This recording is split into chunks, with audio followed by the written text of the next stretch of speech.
This is tape 4 of the video series on using Brodak Dope.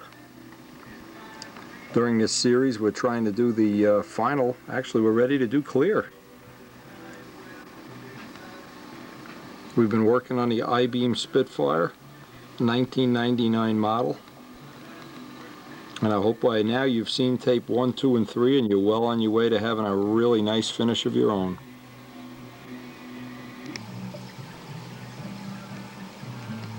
Now at about this time I always like to look around the model, make sure there's no little flaws, anything that I don't want to bury in the clear. And I want to of course get the first coat on a little thicker, roughly 50% thinner, but never put the first coat of clear on super wet. You run the risk of melting the canopy, the ink lines. You want to get the first couple of coats on dry. When I say dry, I mean roughly 50% thinner.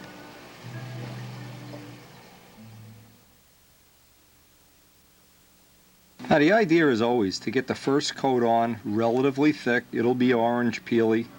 Add a little more thinner to the next coat, each coat progressively adding a little more thinner. That's one really good technique that I like to use. We're going to try to get that first coat on nice and dry though. I don't want to take any chance we're going to be melting anything. And the other part of this is we don't want to use less, never less than 50% Brodak thinner to Brodak Dope. Anything less than 50% you run the risk of not getting a good chemical bond. Okay, so let's get down to the shop and let's get some paint flowing.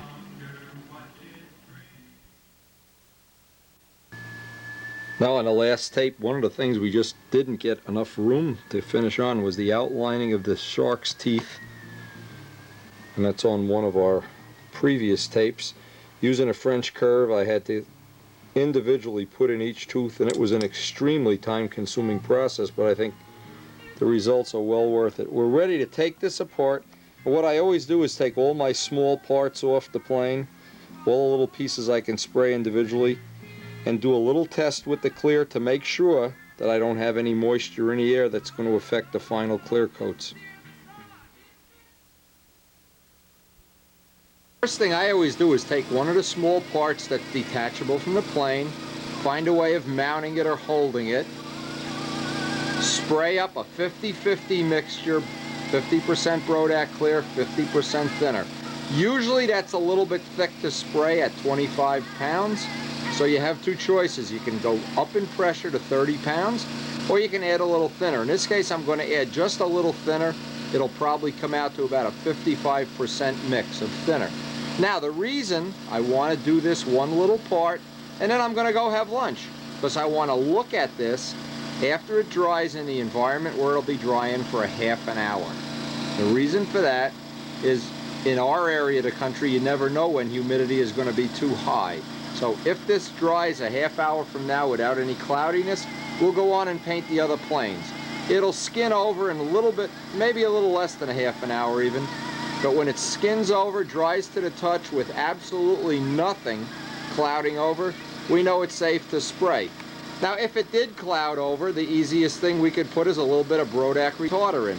But I'd like, especially on the first coat, not to have any retarder. So what I'll do for this very first coat, I want the first coat to go on relatively thick. I'm not concerned with chemical adhesion right now. I'm not going to put any more tape over this plane. I'd like to get the first coat on relatively dry, and then each time I spray another coat, and another coat, each time I put another coat on, just add maybe a spoonful of thinner to the gun, so that toward the end I'll be up around maybe 70% thinner, 65% thinner. And that last coat will flow right out. So let me go outside, and it's supposed to rain today, but it isn't, so I don't know what the humidity is. But let's get a little test on this and then set it aside to dry. Now it turned out to be that relatively sunny out there, but the wind is blowing about 100 miles an hour, so I'm going to have to be real careful if I try to shoot any video today.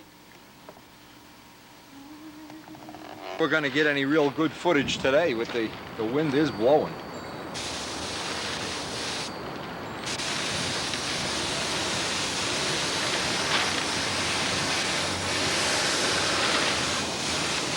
Let's just see, I don't know. In fact, it's hopeless to be shooting video out here. The wind is blowing me away. By the way, next year we're going to have an all-new shop. We are already in the planning stages of building an extension on the garage so that all our video will be shot indoors under controlled conditions. See, now this is relatively thick. I want to show this. See how this is going on at 50% thinner? It's relatively thick. Let's see if we can candle it. Relatively thick. See where the spray ends? It's overspray. But for the first coat, I want to get the first coat on this way. Let it stay nice and thick because I don't want to have any chance of melting anything. Always try to get a little bit extra on the ink lines, any ink line areas, all the edges.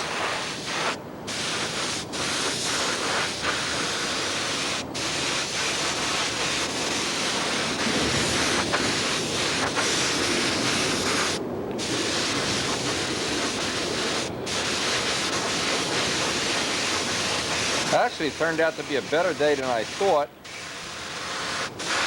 And it doesn't look like we're going to have any humidity problem at all. But if we were, I would just wait for another day. Now, see, it's on nice and thick. Not too much thinner. Don't want to take any chance of anything melting here. And for a first coat, that'll be what we want to get on the planes right there.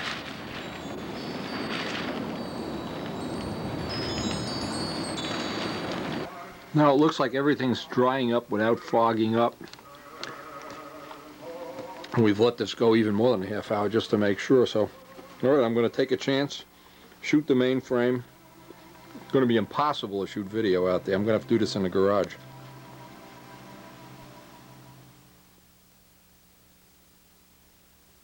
Thoughts are, anytime you're doing the first coat, get extra over the ink lines, over the canopy, over any of the detailing. And try to get that first coat on not too wet. You try not to get a run. If you get a run in the first coat, it mars the color. You get a run in the second or third coat, it'll probably go away very easily.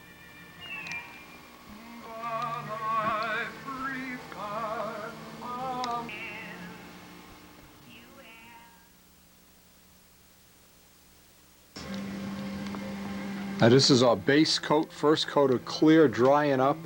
A couple of the things I always look for to see if anything is starting to get loose in the fillets, if there's any spots. Right now it would be very easy to poke them with a number 11 blade, keep pressing them down, even drop a little CA in there if you have terrible bubbles. These look like, well, they look fine right now. First coat of clear, I try to get a little extra over all the detailing and get it. Now I want to explain this thing about the heating vent. We have a heating vent in this house, but this is a cellar. And it's usually pretty chilly down here. You can see almost all the time I'm wearing a flannel shirt. Now somebody, and I won't mention any names, wrote me a letter. They had trouble that their dope is drying in about 2 minutes. They're putting it by a space heater. Well, a space heater is not this kind of a heater. And it's getting so hot that it's bubbling their paint up. Well, you don't want to force dry lacquer. Any lacquer that I know of, whether it's dope or whatever, you don't want to force dry it. In this case, the little parts I have sitting here, and I can just take any one at random. And see, now look at that first coat. It's kind of orange peely. It didn't really lay down nice and smooth. That's the way I want it. I want that first coat on there. None of the electrosets moved or melted or anything. Cowling's starting to just let everything dry up. This is the hard part now, is what I'm going to try to do is get one coat on every day, maybe for a week. 6, 7 coats, 5 coats. I don't know how many coats altogether, but for sure, I certainly don't want to rush this. And what happens if you put one coat on and another coat in a half hour and another coat? Yeah, it'll dry out, but you run the risk that it's going to dry soft, you're going to trap thinner in there, and you'll be adding unnecessary weight. Now, in the lifetime of this plane, which we always hope is going to be long, this week won't really matter. And I have so many other projects to work on, so every day, the first thing of the day, I'm going to come down, spray on a coat of clear. Each time I put another coat on, I'll add a little more thinner to the mix. I'm going to try to put on a little less than 2 quarts of clear in the whole thing. The whole amount of clear that'll be on a plane. And for the sanding and buffing, 2 quarts will probably be plenty. Anyway, when I say, I don't want it to clarify that so nobody would lose a plane or have a problem. Heating vent is a great way to dry a plane, but nothing gets hot here. I mean, there's almost no air coming out of there already. And for the first coat, the other thing I always check around a canopy, make sure you haven't softened the canopy at all in any way, especially if you're using one of the thin canopies. Because some of them are really thin and they're really prone to be melted. Anyway, we'll pick this up tomorrow morning, come down to shop, and hope that this dried up real nice and get another coat right on top of it.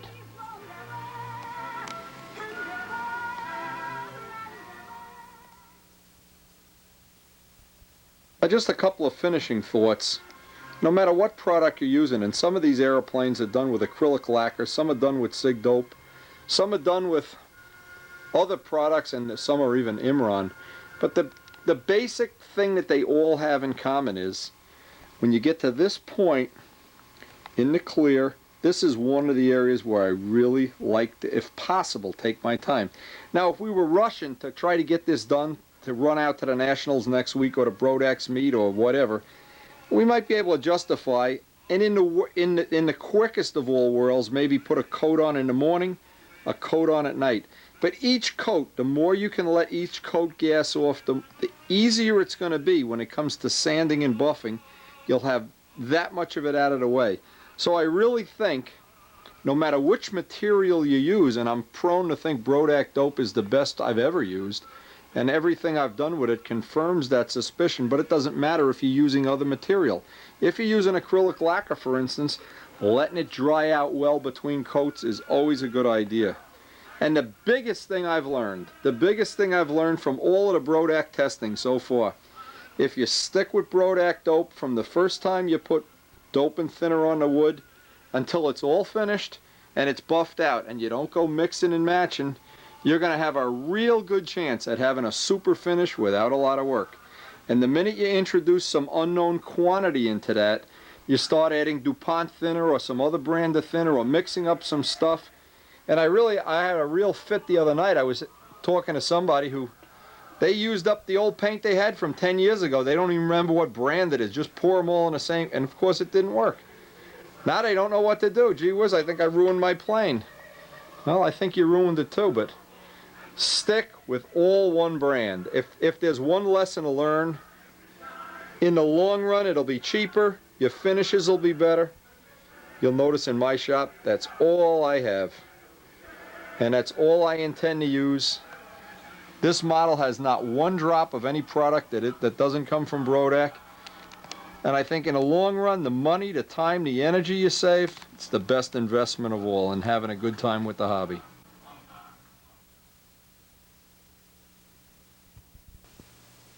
Now today what I want to do, before I would ever put a second coat on a plane, I always like to take and look at the whole plane very, very carefully. There's a couple of reasons.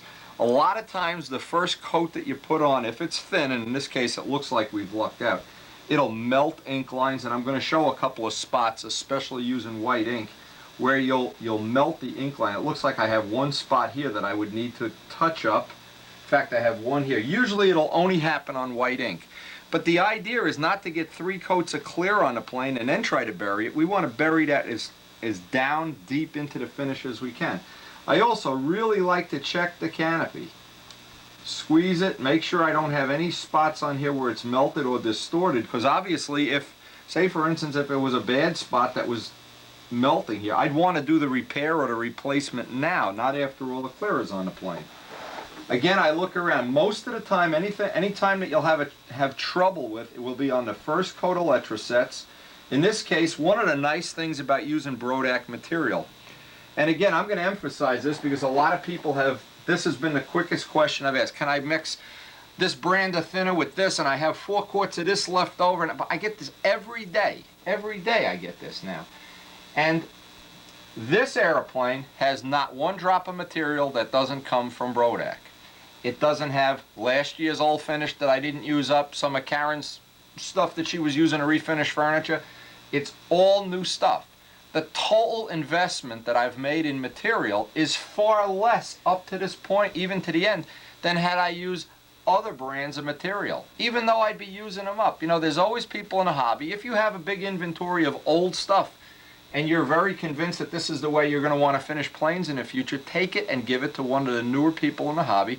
Let them, it won't affect how they grow in the hobby, but it's going to hold you back if you get to this point in the plane and decide you're going to use up an old gallon of thinner that was sitting out in the garage. And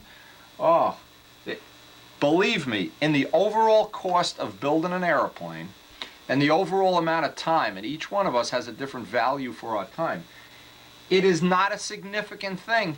The paint that's on the airplane is not a monumental thing like building a race car and you need a $25,000 engine or a Reno Air Racer. This is, anybody that has any kind of a job should be able to afford new, crisp, clean material to work with. Really have to say that because that's one of the stumbling blocks.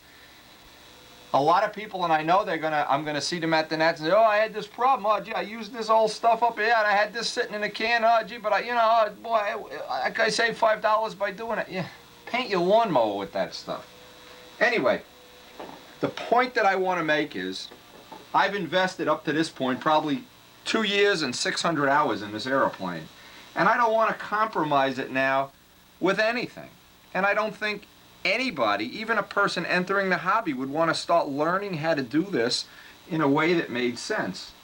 Now, again, I always look, and I'll do this off camera in detail, I always look at every possible ink line, every fillet to see if I have a spot, a bubble that might be coming up. If there's a bubble, what I want to do, it's a spot where we're not getting good adhesion, is poke down with a brand new XL blade. Run some thin C. I don't have a spot yet that I can, I hope I don't have any, that I can demonstrate that on. Looks like the fillets are pretty solid. Again, I like to look the plane over because I'm going to take out the white ink pen, and I know there's, and I'll show these little spots. If you use an all black ink, you usually don't have that problem. Another thing you always want to do early on here is just by running your hand over this, feeling if there's any spot, say where you've put a ring or a little ding or something in it that you could touch up right now. Because the idea is from this point on, we have about 1.5 quarts left of the clear, and I want to bury all of these ink lines and everything in clear. And as I'm spraying, I want to go over all the paint edges. In this case, where you have a blended edge, like on a camouflage, it's not really as important as if you have a dedicated paint line where it's a tape line. But even so, there's about 25, I've figured out 25,832 rivets on this plane. And probably, I've rubbed my finger on a few that look a little, I'll go around, I'll spend an hour, hour and a half, and I'll touch this up. Again, get it under a fluorescent light. Another thing, whenever you're doing any of this work, under fluorescent lights, even if you have to take your shop, make where your workbench is, take incandescent bulbs out and put fluorescent bulbs in. So important to have fluorescent light, shows mistakes. And in this case, what I'm looking for is the mistakes. Because anything that's still a mistake now, I don't want to bury in clear. I want to have it right away that I can find it, correct it, and then put it right back. But so far, using this material, and I have used every brand of lacquer finish, every brand, every possible acrylic thing, Imron, Ditzler, you name it. Nothing that I've ever used is easier to get to this point. This is, I feel, in my case, the way I finish a plane, and there's no secret how I do it, obviously, I feel that right now I've spent about roughly half the time on this model up to this point as I've spent on either one of those other two Spitfires. Half of that time. I mean, this stuff, so far, this is what's really make me crazy, is the only thing that's held up this whole model is the weather, is that finding some days where we don't have a hurricane or some paint. But anyway, up to this point, now today I'm going to correct all the little errors and I'll show them. I'm going to put 1 coat of clear on today. Again, this first, you can see, even with 1 coat of clear. Now imagine you're an entry-level person. You've got a relatively nice finish on here with even 1 coat of this material. I mean, there's less than 2 gun loads of clear on here now, and look at it. It's already got a little bit of a shine, some shine anyway. But here's the problem that if you want to be ultra fussy, usually it's your white ink that'll do this. See how it bled through that first line. So I need to go and, if you don't have white ink, you probably won't have many problems. The letrasets, all of the little letrasets, all of the little ink line detailing seems to be just perfect. No problem around the canopy so far. And usually from this point on, you would add a little bit of thinner to each coat. That looks fine. Up around the front where it has all the wraparound detailing, that looks fine. Again, inspecting the plane right now around the fillet, look to see if you've got any spot that's loose. It's easy to tack it down right now. And even with one coat of clear, if you were looking to build the world's lightest stunt ship, and I know a lot of people are caught up in making planes ultra light, I think you could get this finish into the 17 or 18 point row without any problem at all. Anyway, I'm going to go touch up those ink lines and get another coat of clear on this today. Two things I keep from this point to the point that all the clear is on the plane. Two things I keep handy. I keep my pens right out on top of the table. Usually it's the white one that I always have to work with. And I also keep my little touch-up kit, because as time goes by I may see a little spot, ooh, a little spot, a little spot. And if you do it on an ongoing basis, you never wind up at the end of it where, oh gee, why didn't I fix that? Why didn't I fix that? And when you can hand somebody a plane in appearance judging and they look around for 6-8 minutes and they can't find a mistake, you know you've slipped one by them. You know they probably, if you give them another minute, they'll probably find 10 mistakes. Anyway, I want to get out one black pen, one white ink pen. Again, we did before this, if you haven't seen it, a whole video on doing ink lines extensively. But you'll always wind up on that first coat of clear that I always find is always a few little spots that just seem to fade away from the thinner probably. And I'll touch those up now. And it looks like we got a nice day for spraying today. One of the keys I find to just getting the plane as flawless as you possibly can is always having these. I have the brushes and a touch-up kit with one little jar of each color that's on the plane. So I'm not prone to say, oh, just let it go, let it go, let it go. I'm prone to touch up as I go along. And if you do it on an ongoing basis, by the time you get to that 6th or 7th coat, usually the plane will have the minimum of 5 coats, but sometimes 6 or 7. Again, it'll depend on how thin those last 2 or 3 coats get. Now over on this side, there's a little spot here. It'll usually be the high spots. All these, very easy to touch up.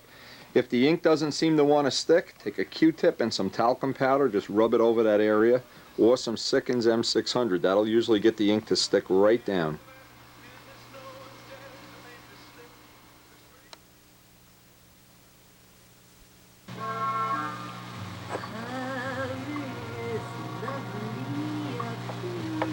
See, now because these are short areas, I don't even really have to tape the ruler down. If I was doing the whole line, I'd want to tape the ruler in place.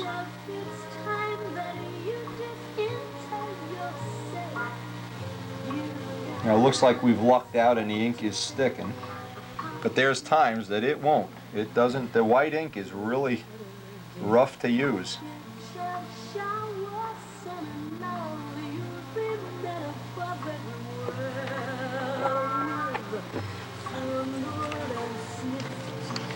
Find an area that's really fussy. And I've got an area on the other wing that, for some reason, there must be a fingerprint or something there. Just take some talcum powder, put it in a Q-tip. Make sure there's no extra on there. This is the roughest one so far. This, I'm sure, has a little fingerprint or a little area of contamination. Just burnish it. Take the clean side of the Q-tip. Wipe off all the extra. M600 is okay, but you don't. I don't really at this point don't like to put M600 around ink. It kind of melts ink too. And obviously from this point on, I try to keep my hands as clean as possible, even though that's really impossible. Working with epoxy all day long. And the ink sticks right down, perfect. That's again, a Frank McMillan trick. I don't know if he invented it or passed it on, but I certainly credit him with that, and that is an excellent, excellent little tip. We've got another one over here.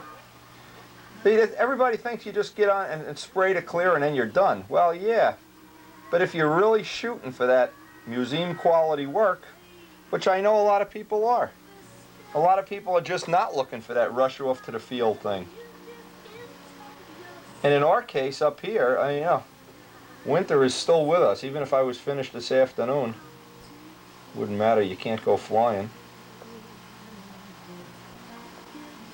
But the white ink really adds, when you see a plane with white ink, see 100 planes with black ink and you see one plane with white ink, wow, to me it really stands out and it makes the plane stand out in a crowd like nothing else.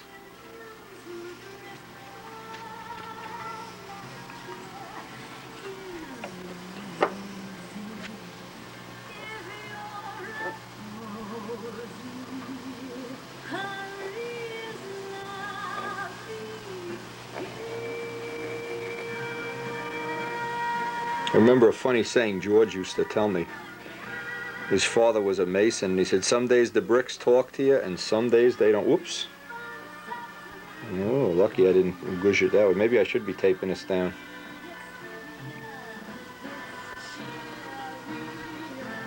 Anyway, all this little touch-up ultimately does pay off. With all the touch-ups done, the first thing I want to do is go over and get one of the parts, a little test part.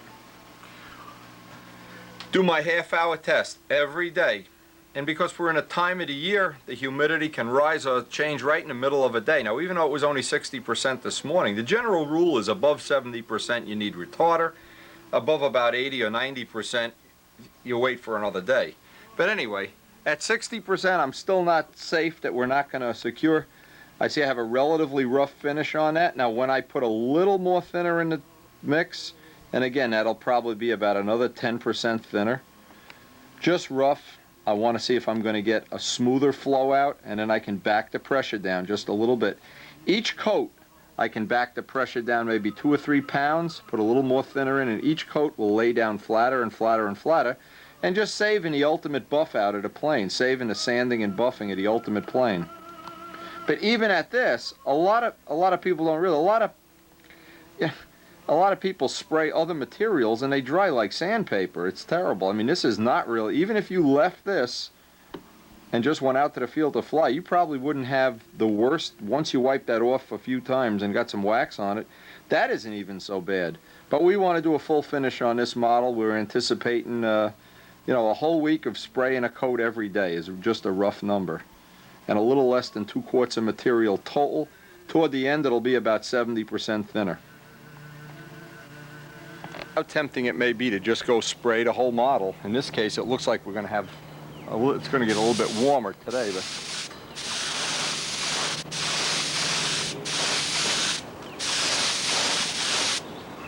each coat, as you start to lay it out, let me just show this. Each coat, as you lay it out, it'll just start to lay down nicer and nicer. You can candle it.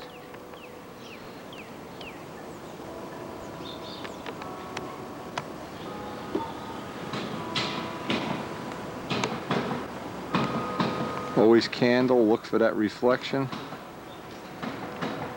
Now we're going to let this sit a half an hour. If it doesn't fog over, we're just going to go right through the parts of the plane. Try to even get the mainframe out here and paint it out on the table if we can.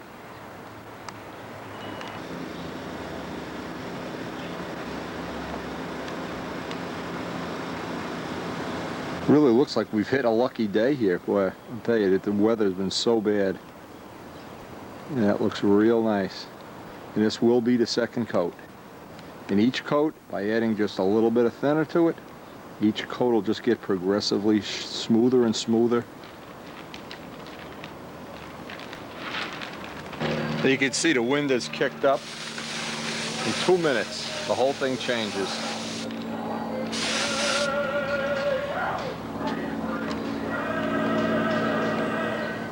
And that's roughly what we're looking for here.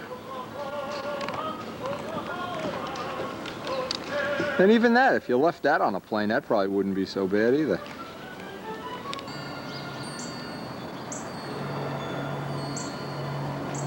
Anyway, even from the first coat to the second coat, you can see the better flow out, the little bit of extra thinner in. And boy, the big thing that makes this possible is the Brodak thinner.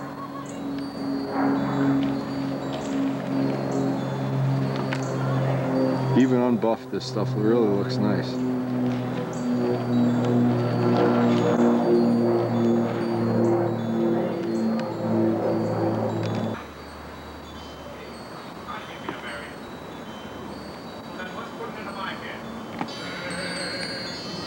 The second coat, the colors already are starting to pop.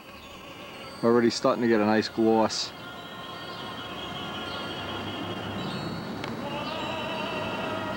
Again, remember, a big part of what makes this possible is the thinner.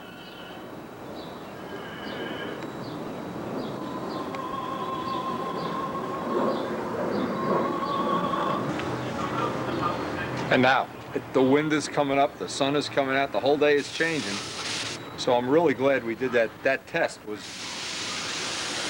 just a safety factor, and I'd always rather be safe than sorry. And no matter how you do it, you'll always want to get extra along the edges. You want to get extra over wherever there's a paint line, a definition line.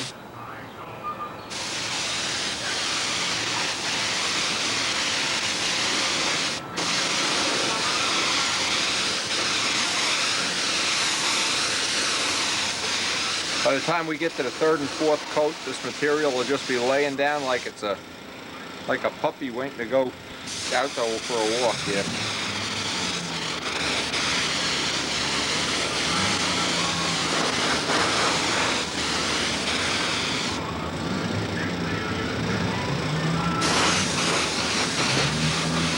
Here comes the wind again. Boy, just can't catch a break here.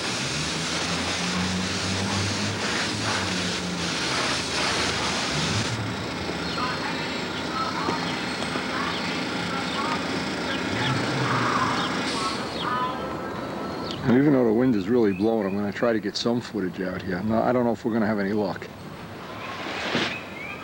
Just see what kind of luck we're going to have here.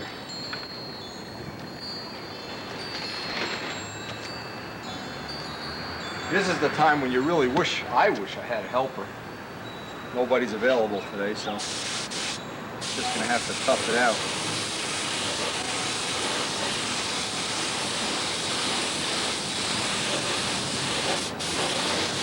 Again, I'm trying to spray by candle and always looking down. Letting the light be my mirror.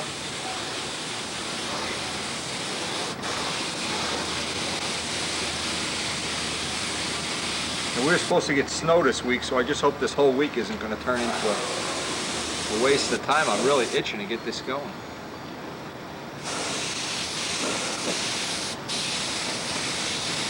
A little bit extra over those ink lines that we touched up. Come on, stop blowing. Hey.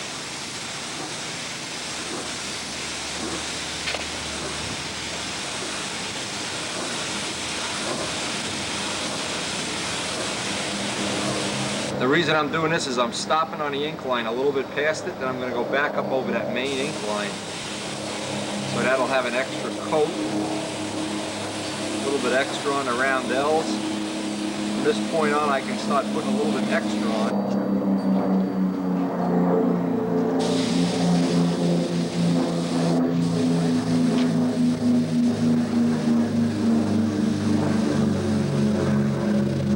And obviously what I'll do is let this side dry and then flip it over.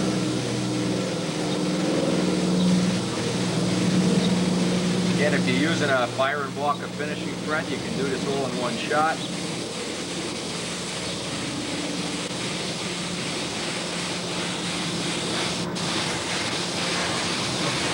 And right where that ink line is, I want to go right down it with some extra.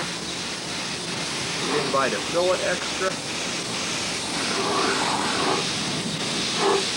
Anything I can get while the model is in this position, up around the shark mouth.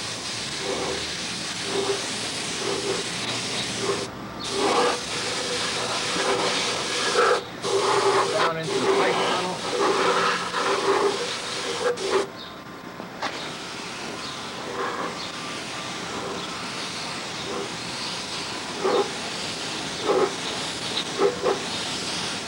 This is why we're already putting money aside for next year to build ourselves an extension on that garage, so we can be doing all our finishing in a controlled environment with heat lamps, professional finishing,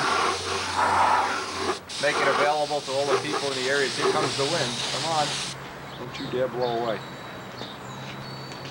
Well, and I have had them blow away. So, Sidewinder blew off the table and didn't get hurt. Look at this. This is blowing up now.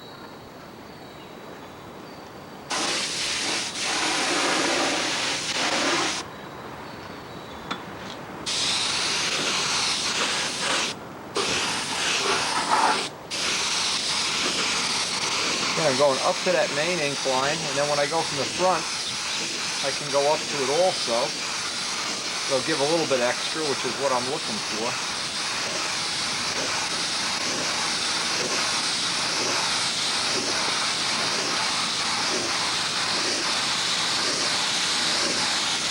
Now, if we were painting in a controlled garage environment with heat lamps, a dehumidifier, I guarantee you we'd be able to do this in, a third the time. Because around here you're always waiting for weather. You're always waiting.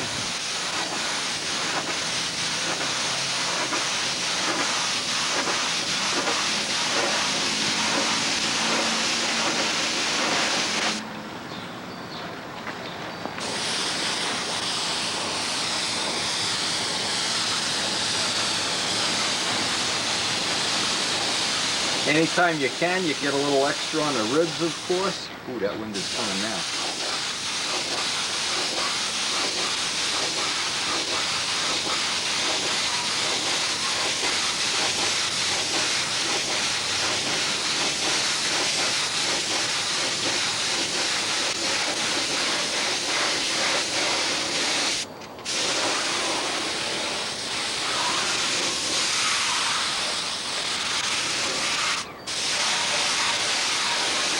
Any place where I have a paint edge, I'll try to get a little extra.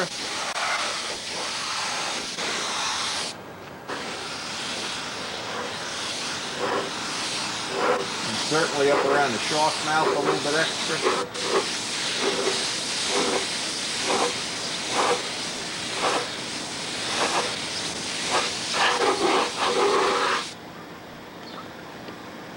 I learned over the years is you never walk away from the airplane on a day when the wind is up and down, up and down. And even at this, it's risky. I really wish I had somebody here. But again, one more year, we will be in a professional, controlled environment. So I'm going to need that amount of space to do my epoxy work that's growing every day, the shop work. And so as long as I'm going to set up a dedicated part of the building, we will have a spray booth at last, free at last.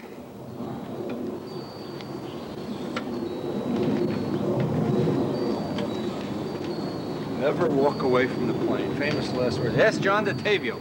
You ever want to hear the funny Sidewinder story? Ask John DeTavio. He was standing right there. Plane blew over, not a scratch. It luckily had the landing gear wires in it, landed right on the landing gear. I bet I couldn't do that again 1,000 times if I tried to do it.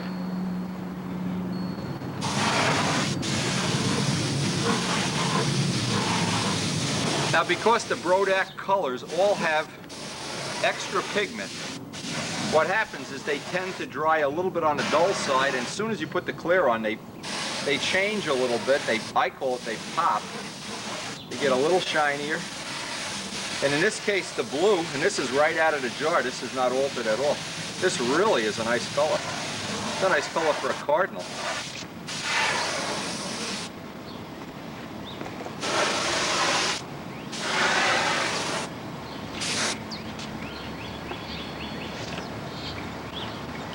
Again, a little bit extra. Anywhere there's a paint line. Here comes the wind.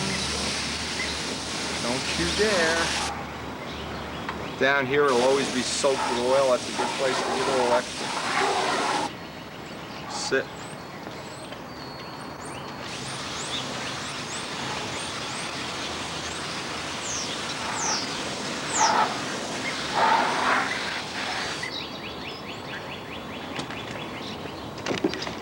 Now the trick is to just babysit. Sit out here for a half an hour before I can flip it over and do the other side. Any spot that looks dry, boy, you can see the wind. Look at the wind blowing around here. This is the kind of luck I always have. Anyway, we'll just sit out here, keep an eye on it. Figures by the time the bottom's dried up and I'm ready to paint the top, it's getting cold. They're predicting snow. It turns from being what was a nice sunny day, and it's gotten cold.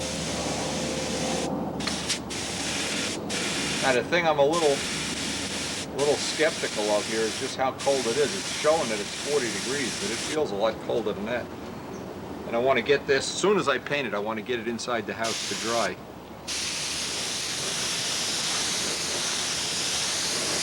But even at 40 degrees, even when it's cold, the material really lays down nice.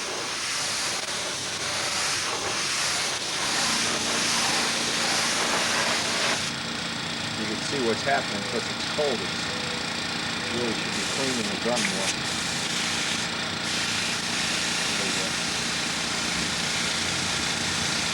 Now if it gets any colder than this, I'm going to have to add a little bit of thinner, I think.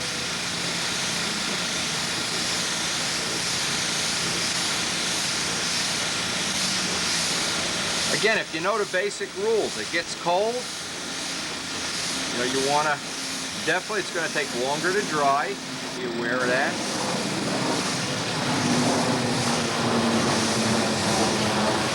You lucked out humidity-wise anyway, but you never know, it could snow tomorrow, it could rain.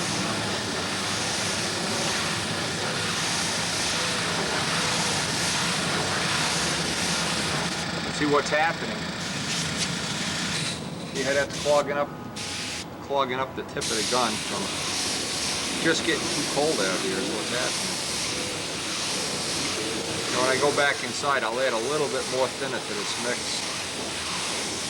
This afternoon when it was nice and warm out, everything was so nice. But you know what? It doesn't last forever. Now, what I'm trying to do is go back over the cap stripped areas, rib areas, any areas that are going to take a beating, any ink lines. Always a good idea to put a little extra paint on the top. You'll always wind up waxing it off and rubbing it out. I always wind up with more paint on the top than the bottom anyway.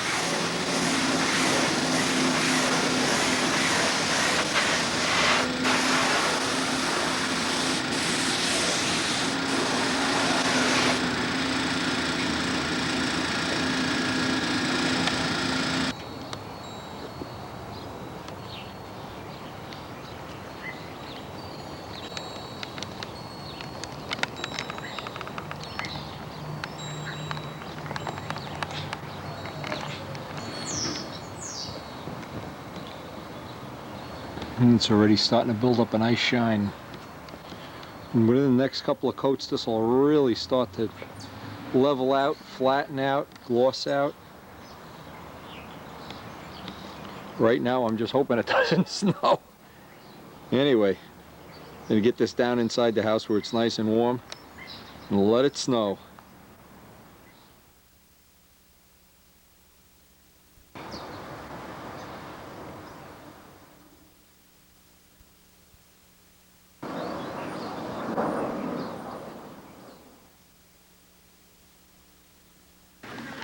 And nothing better than while it's this temperature outside, just getting this sucker up by a heating vent. We'll come down tomorrow. I hope it's not going to snow or rain. We can hope for the best, but with 2 coats on there, letting each coat dry out like this is really a big help. You find out each coat, as you add thinner to it, little by little by little, it just lays down a little bit nicer. We'll eventually work our way up to the point probably where it'll be 2 thinners to 1 dope. But little by little is the way to do this. The shine looks real nice. Real nice the way this is laying down very early in on this.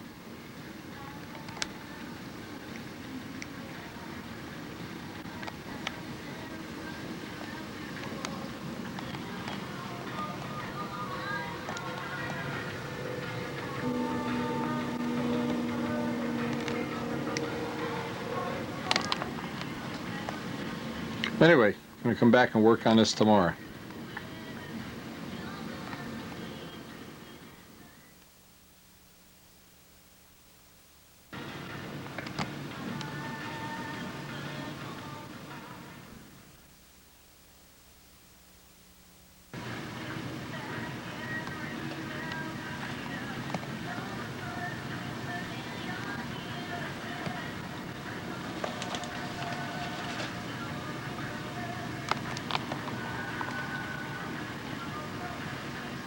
Always like to take one extra look at it before I quit for the night.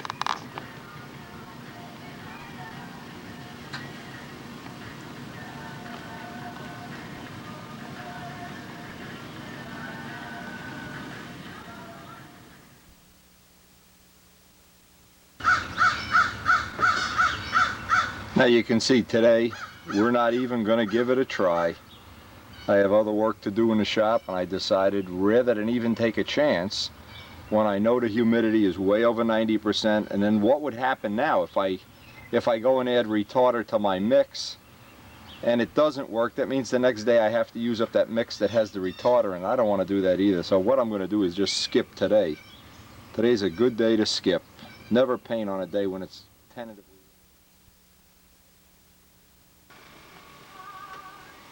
Okay, now today, that's been sitting up by the heating vent for 2 days. We're right in the middle of a real, it's supposed to snow, but it rains every day anyway. But what it'll give me a little time here, I want to run a little explanation of, in applying the clear, what some of my little tricks that have worked for me over the years are. And anytime you can let a plane just sit for a day and dry, even though Brodak Dope is a lot better than other products, an extra drying day is not going to hurt.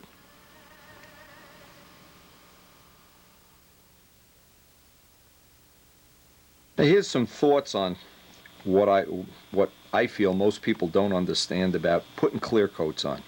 Let's say you have balsa wood substrate, just for the sake of argument, and you have your filler coats in silver, and they're perfectly smooth right now. So this is a real nice, smooth, shiny, and that most of the time will be the case. But now what happens, you have your trim. And let's say you've done it the way I do it, that there's no double paint on the plane, or very little. And your trim colors, you've backmasked, and now your trim is like so. So what this means is, this will always have a little bit of a ridge one way or another. There's almost no way I can ever figure out how to, even if you knock it down, that it's going to be perfect. There's a ridge. So now the first coat of clear is going to go over this. Let's exaggerate. Second coat is going to go over it. It's going to get, each coat is going to get to be a little less. If you ultimately put on 100 coats of clear, what's going to happen is the line will probably disappear, but by then the plane will be too heavy. So what we need to do is at some point in the finish, sand these edges down, block sand, so that in effect it's almost like coal mining here, that we're knocking some of this ridge down, so that the ultimate final surface is smooth. Now we want to do that at some point before we actually put the rest of the clear on. Now we've got, I'm guessing right now we've got at least half of the clear that we're going to put on the plane on it. But we want to get rid of a lot of these little mountain lines where it's changed. Now it's even worse if you can envision this. It's even worse in a plane where here's the substrate and you've painted, let's say this is the color. You have to figure out the three-dimensional side of this. Here is, let's say you've painted it red, and by the way, that's one of the things you never want to do, is paint red under anything. Red is always the last color to go on. Red will bleed through every color except black. And then you put your trim on. Well now, if you just look at this step here, how many times are you going to, this is going to need 8 to 10 times the amount of shaving and sanding to bring it back down. So if you have this idea in mind of what we're trying to do here is eliminate, and of course it eliminates when you don't have any of these mountains, but in the worst of all worlds, where you've put one color right on top of another and one color has to actually be buried in the thickness, you're actually wasting This amount of material is going on the plane for the ride. This amount of material is going on the plane for a ride. So you can start to see that you're adding, and this is why a lot of people have these finishes that go 8, 10, 12, 15 ounces. They have extra. This is the whole reason why I detailed out why I try never to put more than 2 layers of color paint, one color max if possible everywhere, even on things like the roundels, because what's going to happen now at this point, these lines are going to shave down a lot easier than if we had used this method. Now, just as a rough number here, if you start off the first coat, and this would be just a guess number, this would not be, every part of the country is going to have a different method, but if you start, never, and we've learned from one modeler, again, who contributed the information to us. He tried using Brodak Dope with no thinner and it didn't work. Okay, we've eliminated that part out of it. If you do your first coat in a 50-50 mix, probably that'll spray at 30 pounds of pressure. That's just a rough guess, but somewhere in that area. That's a real nice way to build up a lot of the material. And in the 2 coats that we've put on the plane, we really have 3 coats because I've gone over the high spots. We've basically used a little more thinner. The next coat, again, I might, in the worst of all worlds, I might start thinking this should be 45 dope, 55 thinner. And see, now with the thinner mix, maybe you could go down to 27, maybe down to 25 even. Now you could ultimately, at the 3rd coat, you could go down to 40, 60 thinner. You see what's happening? Each coat, and as this lays out, now if you understand this is why a lot of people are in dread of buffing out an airplane, because they have not followed this routine in an accurate way.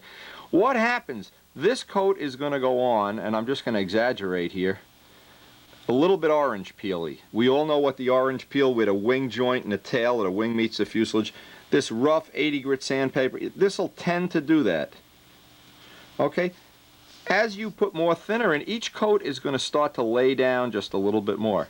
Now, at the point we're at now, about at the 3rd coat, we're at 40, 60. Say, this is starting to lay down pretty decent. At some point, though, we're going to have to sand it. And I like, the choices are, if you 600 sand it with 600 paper and M600, it'll go real quick. Probably a couple hours you'll have the whole model done. But it has a tendency, if you have a heavy hand, to leave scratches. And again, not everybody and not all the time. The other choice is 0000 steel wool. I've used that many times. That's an old timer's trick. It can tend to take a lot of material off, and you can tend to go through. Sometimes, again, depending on your individual technique and how heavy-handed you are. But my method, the method I like, and it's a little more time consuming, but you always get that really nice finish. It's 1200 sandpaper, Sikkens M600. Now what happened, Mike Costello tried to do it on his ballerina with Windex, and he found out it wasn't really cutting the way it should. As soon as he went to M600 and 1200 paper, done. 1200 sandpaper, and you might even try 1000 if you really want to be a real experimenter, but I always wind up using 1200 sandpaper. This no scratches. It takes a long time. The advantage of doing it this way is there's no scratches. So you pay a time penalty here.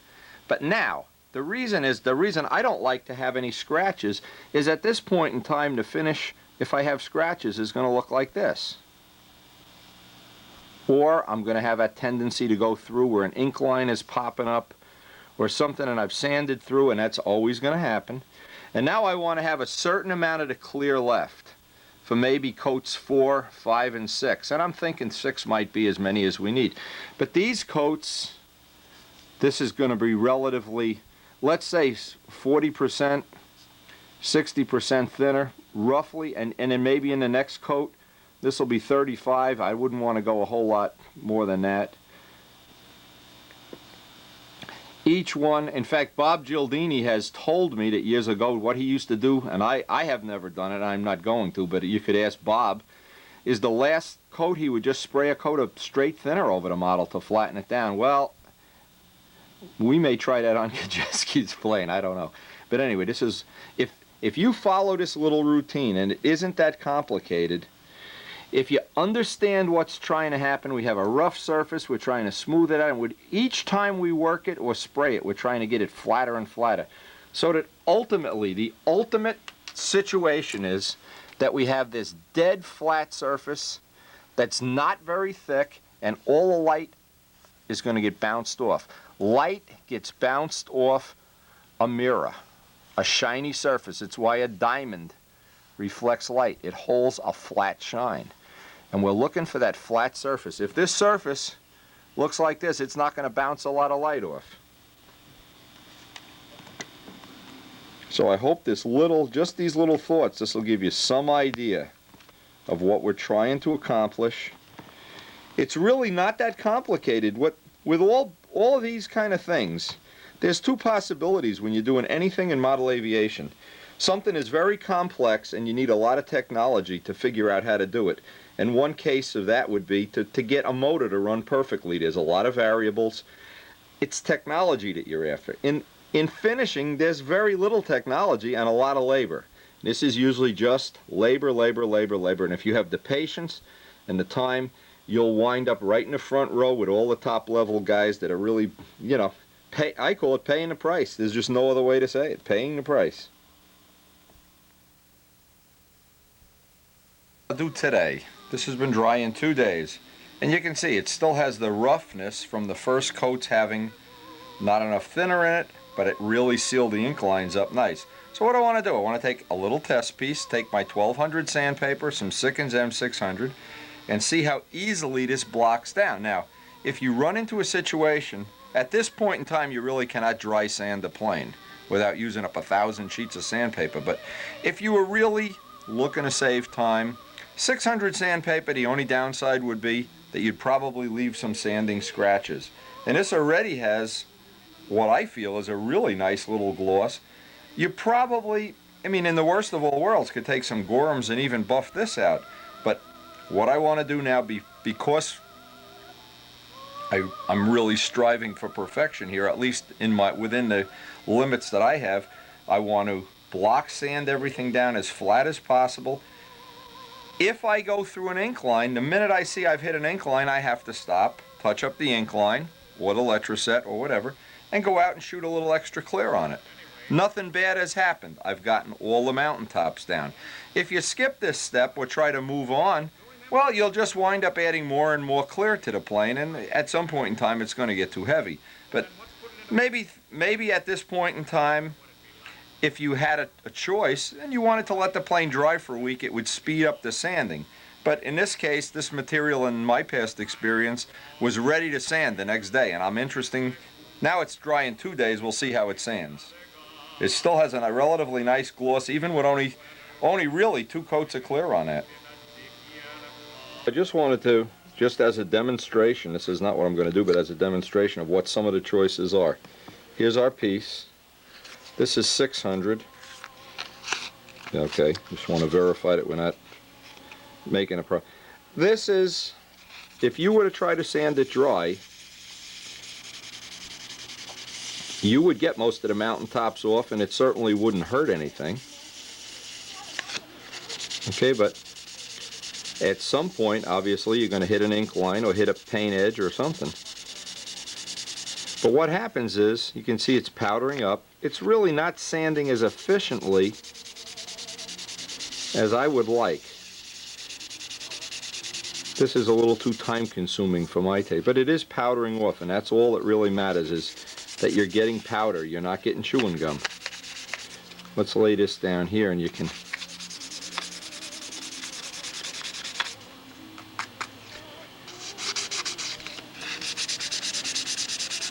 The 600 has a tendency to clog up too, which I don't like when you do it dry. But now watch what happens when we sand wet.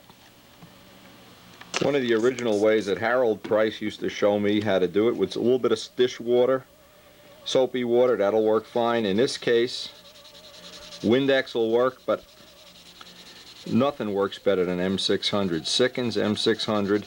Always use, even if you use Windex, anything you do in relation to finishing, use good ventilation, of course. And if you're not shooting video, it's pretty easy just to wear that mask, that Wilson mask, a good quality mask. Okay, now just to show you the difference, firsthand, let me dry this off. Get a look at the part that we sanded wet. Has almost no mountaintops. This part here. So what this does, and you can see it just is nothing stays in the sandpaper this way.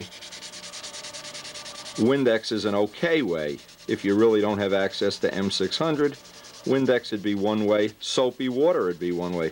But if you're using anything water-based, you want to have the smallest amount of water touching the model ever possible. You don't want a lot of water, the minimum amount of water. Boy, the minute you're done, wipe it dry. Now we're getting down there. You can see there's just a few little, this area is ready. Got a few little low spots, and this is from spraying those first couple coats dry. Nothing bad about this. Believe me, nothing bad. And I just want to do this each way because I know there's some people that are not going to have gallons of M600 available, or for whatever reason they'll prefer this way. This way doesn't ruin your hands. If you have office worker hands, you won't have to worry about having to go for a manicure or anything. And again, if we were to let this dry out an extra week or so, that'll make it a little bit easier, but the only downside to using the M600, the 600 paper instead of 1200 is you get those little tiny scratches, which can be a pain. Now we're coming up on having it here. And that's right here, you have it, right in the middle here. Now I just took a little piece, even though we're not going to buff the plane out yet. Obviously we're going to put more clear on it, but I wanted to show you that because this is one of the things that probably people looking to really upgrade their skills are going to want to know, and it's hard to figure this out unless you've done hundreds and hundreds of these jobs. And here it comes. I see it's starting to buff out. Even 600, even though we've done this with Windex and 600, just look at, you see the sanding scratches? You see those little scratches in there? That'll make you crazy, those little scratches. Now this is Sikkens M600, this is 1200 paper, and I'm just doing this for demonstration purposes, because if you're not concerned with those little sanding scratches, the 600 will be fine. But if I take this, and I can go right over it, by the way, you buy Sikkens M600 in body shop supply houses. I don't sell it. The shipping on it would be prohibitive. Any big city has a body shop supply house. 1200 sandpaper, same thing. I sell the sandpaper if you can't find it locally, and it's just a service. Now the 1200 will leave everything really, really nice and flat.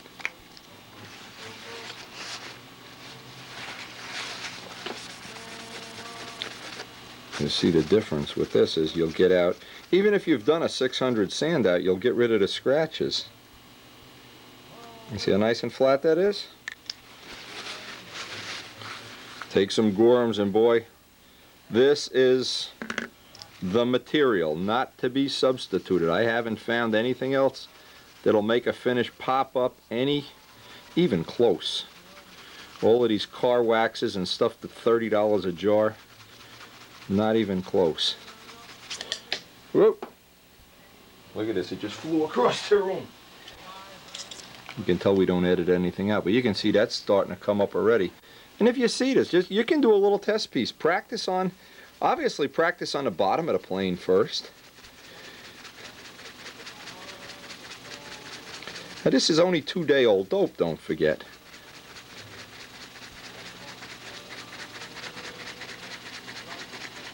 And when you put final shine on top of this, it's like a mirror.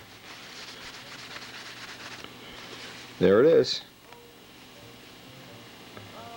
Now I hope this is going to give you some idea. Now, you know, we could obviously quit right now and go buff out the plane. That would, there's no problem. But I want to have extra clear on here because what's going to happen, I'm going to wind up in the span of 8 or 10 years that I hope this model will last. I like to, just before the Nats each year, or if I fly this plane at some big contest or show, rebuff the plane out. Just hit it with Gorhams, hit it with Final Shine, and it always takes a little bit of paint off, a little bit of paint off, a little bit of paint off. So by having a little bit extra on, this gives me that choice of like a 10-year finish. Anyway, I would think for 2-day-old dope finish, and no scratches, that's without even having Final Shine on it. And I don't see any reason anybody can't do that. There's no secret to that isn't on this set of 4 tapes.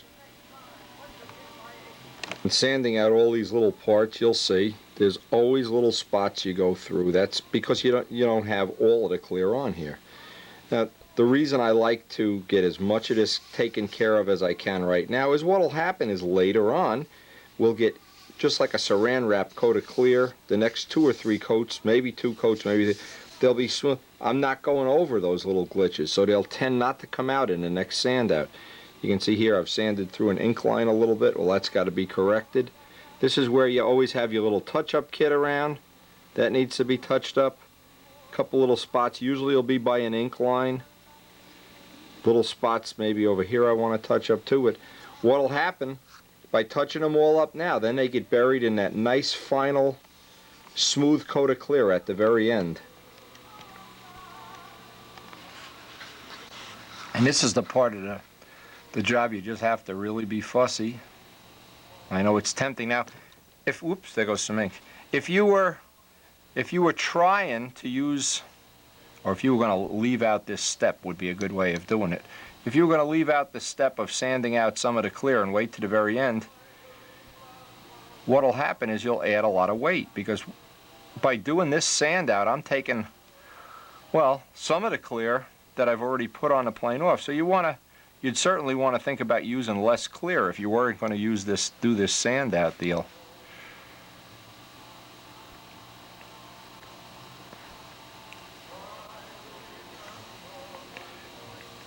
But what this does, it gives that final coat, or final couple of coats. We're going over absolutely no mountaintops, no imperfections, nothing that's going to cause a problem in the final finish.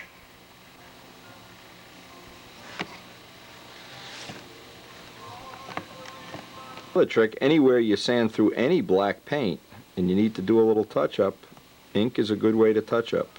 And that was an old Glenn Metter trick. He always used to make the planes black, and then when you sanded through, all you need to do was hit it with ink, and ink is relatively flat, so you don't need to have that big mountain there.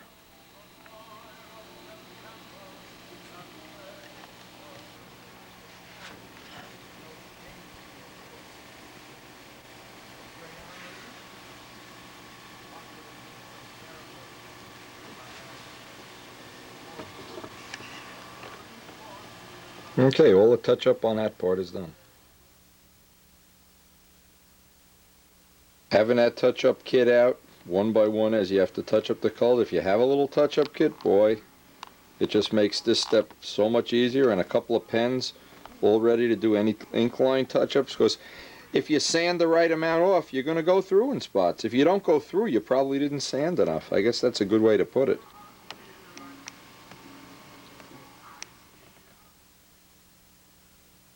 Now this step also removes a lot of material, so in the final analysis of getting the weight down, we're taking a lot of material off the plane this way.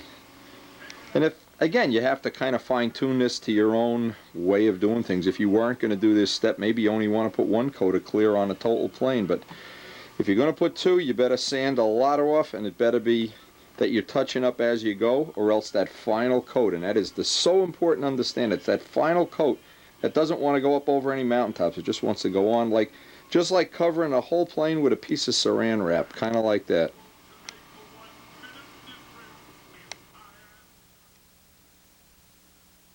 Now after the next coat of clear, you can see how nice that lays down. Boy, it doesn't take long with this material.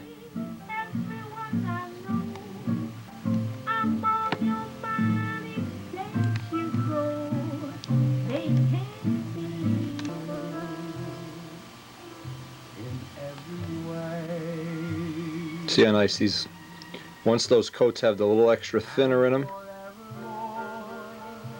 it really lays down nice. Now, I just wanted to show this up on tape. Real bravely, I went outside to show you how critical this is. Tried to put a coat of clear on the part, the next part that I sanded down, throw another coat of clear on, and it's starting to fog up. So what it means is we're right on the razor edge of having to add retarder, and I really don't want to add retarder. So what I'm going to do is just spend the rest of the day sanding the parts out and wait for a real dry day. We've been in the middle of, these are the kind of things that you try to rush it, and then a week later you're sorry. You can see it's just starting to fog up. Not bad. If we were in a rush to get to the Nationals tomorrow morning, we could just put some retarder in the paint and this would go away. But I'd rather, given the fact I got so much time into this plant, I'd just rather, when you see any kind of fogging on your little parts, you know you're not going to do a lot of painting that day. And in this case, to get that fogging off tomorrow, I'll just hit this with some 1200 paper and put a coat on here, and if it still doesn't go away, put a little bit of retarder in. That usually just releases the moisture that's in there. But you sure as heck, when you see that little fogging, you don't want to go ahead under any and shoot the main frame of the plane and have the whole plane fog up. I remember one of Mike Dietrich's beautiful I-beam, either Arguses or Cobras, whatever it was. Mike had a beautiful black plane, and when black fogs up, you couldn't believe how, I'm sure he was ready to I don't even want to say it on camera. But I remember that, and I remember thinking, geez, if he just waited another couple of days. You know, sometimes you have to live to fight another day, and that's the case today.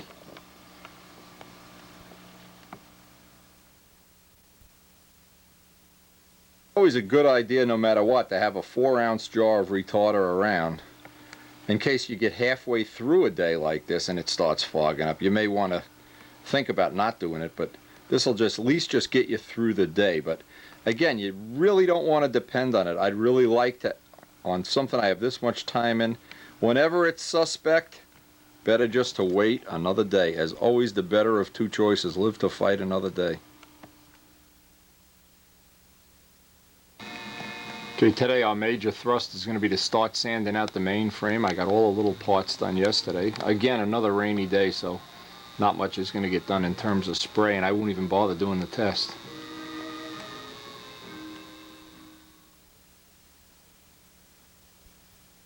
And one of my thoughts is, normally I would sand the bottom of the plane first, but what I want to do is I want to leave the wing go to very last. It'll give the wing a little extra time, probably an extra day or so for the dope to harden up. So what I'll probably do is wind up starting with the top of the tail, maybe working my way forward on the fuselage, doing a nose section. I'm trying to lay this out in my mind and leave any of the tissued areas, if you were doing a D-tube, an open bay wing, leave that kind of for the last thing. Anyway, you can see this is really dried up nicely. And I assume just letting it dry an extra day or so is going to be in our favor. There certainly isn't going to hurt anything. And then we'll get, as soon as we can get it to stop raining. Well, you know, the weather is something you just have around here this time of year no control over. And we'll see how this is going to sand out now. This is going to be the third day, so even an extra day or so, it helps.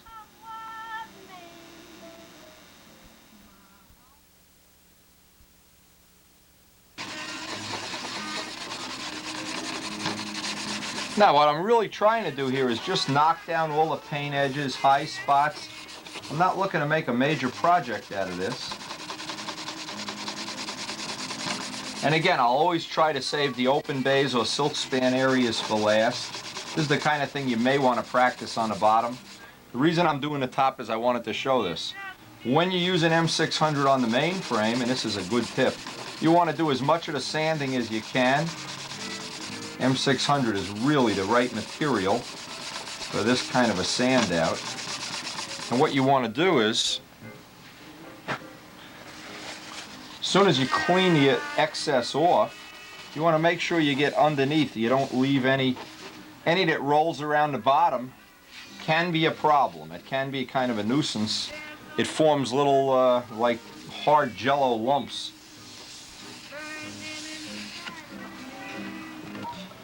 Now once it's dulled out, you can see the little specks. This is a piece of pre-dried clear that spit out of the gun. This will sand right out.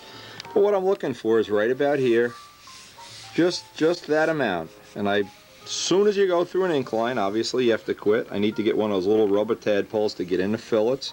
Or if you're using wider fillets, you need them at a little mandrel or a little rubber squeegee that's the shape of the fillet. Or you could probably use your fingertip, even though I don't like that way.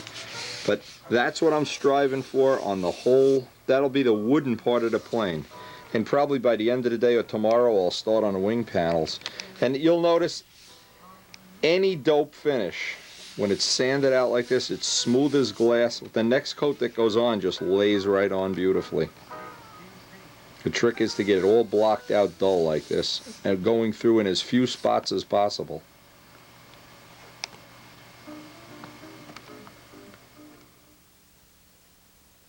Now this is the little, these are hard rubber. They go to the Porter cable tool. But I know you can buy these in body shop supply houses. They're called pollywogs, tadpoles, frogs, something, I'm not sure. But little hard rubber things that, for getting in little fillet areas, there's no way a human that I know, humanly, that can get your finger in there. But, and if you want to, yeah, obviously what I'm trying to do is clean that edge and make it as crisp as possible. And if you think this is easier than doing fillets, give it a try and see how hard it is to keep this edge really nice. It's really difficult, but it really does look crisp in the final product. And obviously there's areas like this where you need the little rubber tool.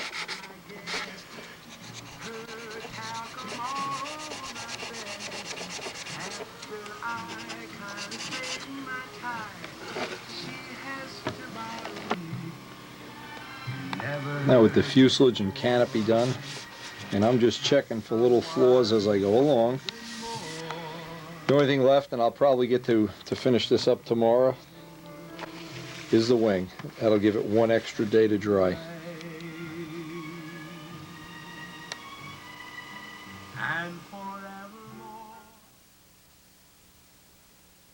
Now today we're blessed with just a spectacular day. Geez, it must be 45 degrees outside here.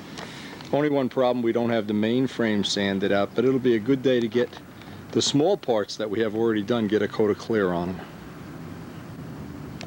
Now of course every day I do my little test with a part that is sanded, and first thing I'll do is I'll start this, see if it dries foggy. See, because even though it's a beautiful day, I really don't have a firm idea of what the humidity is until I paint a part.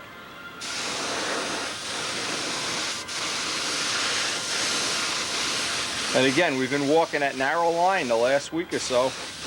Rain every day, potential rain. Days it's supposed to rain and it doesn't. It's supposed to snow and it rains, rain and it snows. But if you have this test and you let it dry a half an hour, you'll almost always be safe. You get an idea how to paint. As soon as you get a couple of coats on it and you get that first sand out done, everything starts laying down real nice.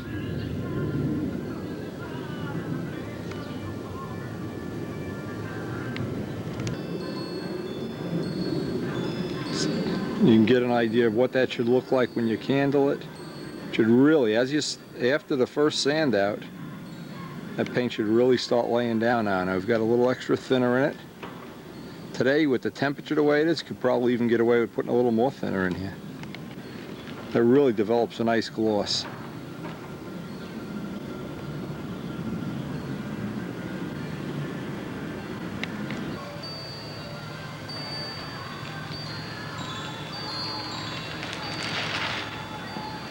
And when you're spraying dope with a little bit extra thinner, it's a good idea to put 2 or 3 thin coats on, not try to load it on. Obviously, because the problem is you have a tendency to get a run.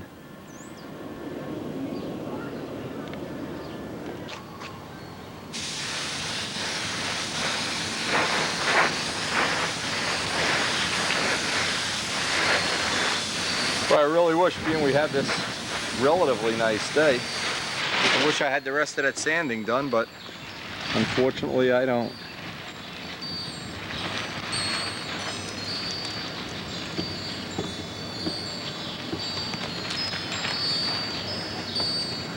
I always want to make sure I get is extra on all the edges from this point on. From this point on,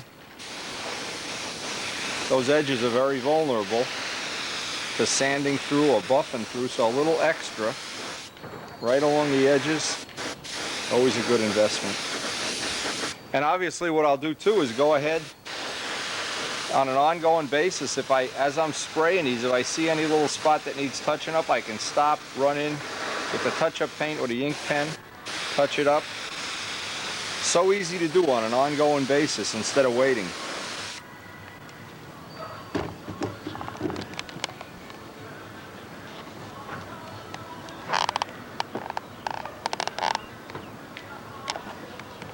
Okay, whatever time we have left in this session, I want to get this wing sanded out if possible, and that'll be really, really a major accomplishment. This is the point at which I get itchy and I want to try to finish it all in one session, and you really can't. It took me a whole day to do the stab and the fuselage and the canopy. This is what's nice about having one of the Midgley canopies, nice solid canopy. You can really grind away at it. But anyway, I'll take one panel at a time and real carefully work one section at a time. Not try to rush through it, and never sand this way. All of the sanding, and try to not sand the rib tops. Try to get everything in between.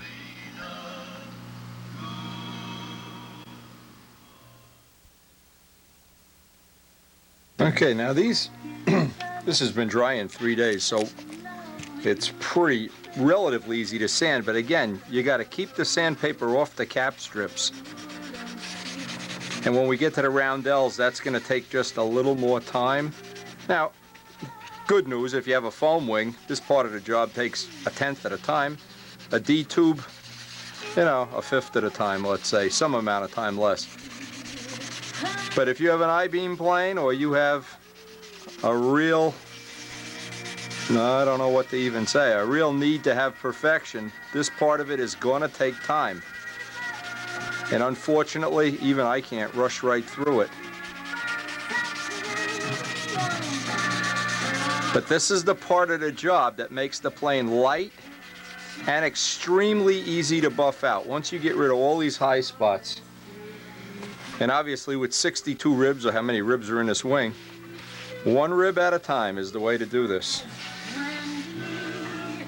And so you can see there's just a little bit of extra on these caps. That's what we put all at, and that Brodak primer that's on there, boy, it's worth its weight in gold. And just do that 62 more hundred.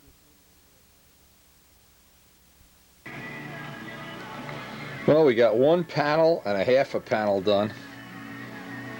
Again, I'm trying under no conditions to rush this through. I really want to make sure I don't push this, so I'll pick this up tomorrow. And maybe that's a good lesson to learn, is these are the things that just take hour after hour of careful, patient sanding. I mean, it's really hard to do it in one sitting. I'll pick this up tomorrow.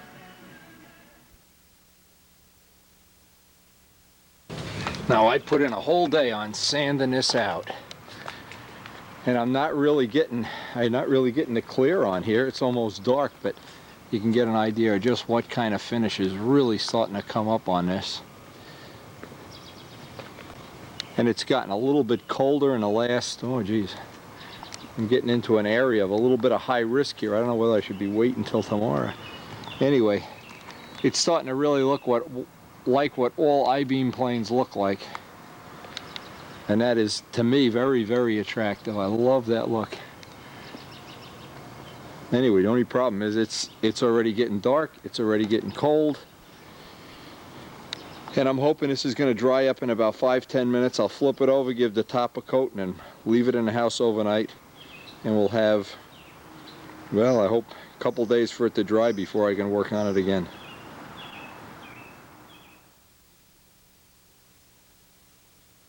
Now, there's one little spot that needed to be touched up here that I didn't notice in the original, I guess in my rush to get this done before it got dark. So obviously the trick is back mask. Try to end at an ink line. In this case it's in a little fillet area. Try to end at an ink line or some line, and that's one of the advantages of having ink lines. And I just fogged in just a little bit of green. I'll let that dry overnight. Come back to this tomorrow and I'll be ready for that guy. Ready for the next coat.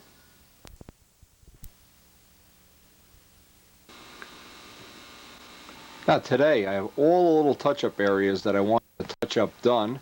But remember what I said, and it's important to me anyway with the system that I use. I do the touching up on an ongoing basis, and there's always little spots.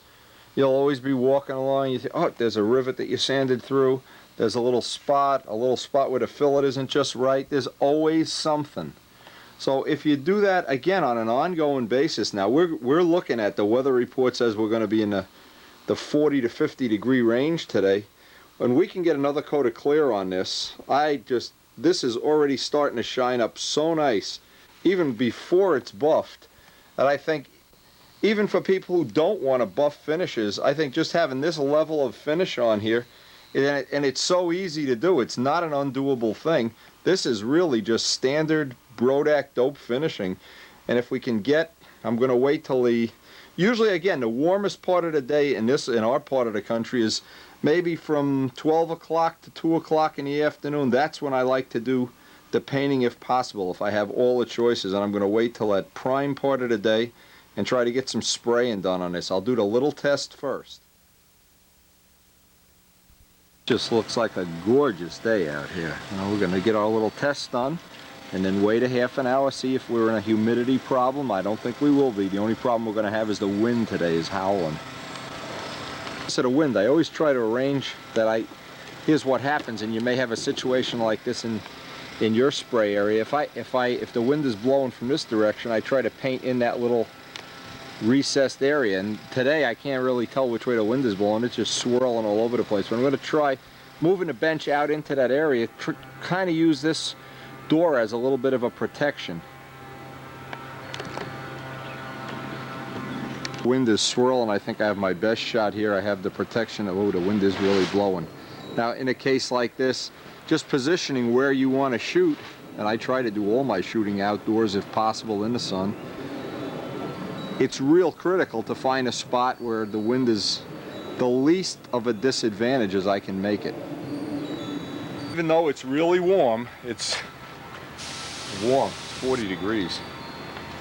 One of the things you never really can take for granted is that you're not going to have a humidity problem. Again, I'll do my half-hour test. When I come back, it'll be after lunchtime. I'll be in the warmest, least humid part of the day is from 12 o'clock to about 2 o'clock around here. What I've done, I've got the pressure on these next coats back down to about 20 pounds. Extra thinner in, I'm almost at 2 thinners to 1. It's almost, I would say, a pint of clear to a quarter thinner, very close to that amount anyway. You can see it's going on very thin at the low pressure. You have to go back and forth. But the advantage is it'll dry out with these nice thin coats. Ultimately, when it comes to sanding out and buffing, I'll save a lot of the work that normally would go in that step when you spray thick and heavy. Always want to get extra on the edges. All the little spots where the hinges are get sealed. Boy, that wind, I don't even know if I'm going to be able to paint out here. Now what I'll do is get the second coat right over the first coat. In this temperature, this stuff will dry right up, assuming it doesn't blow out of my hand. But if you add a little thinner to each coat, and I would say it maxes out at somewhere about 2 thinner to 1 dope with this product. But these last couple of coats should give us a nice flow out. The paint should lay down, require a minimum of sanding before we actually go ahead and do any of the buffing.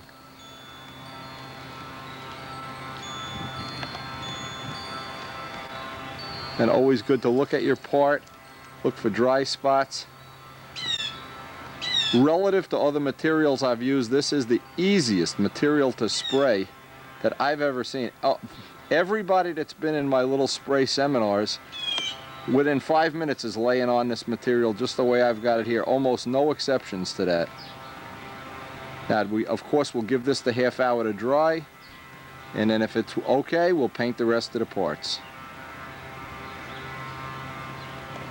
Okay, after moving this plane around about 40 different places in the yard to try to minimize the wind, let's see if I'm right.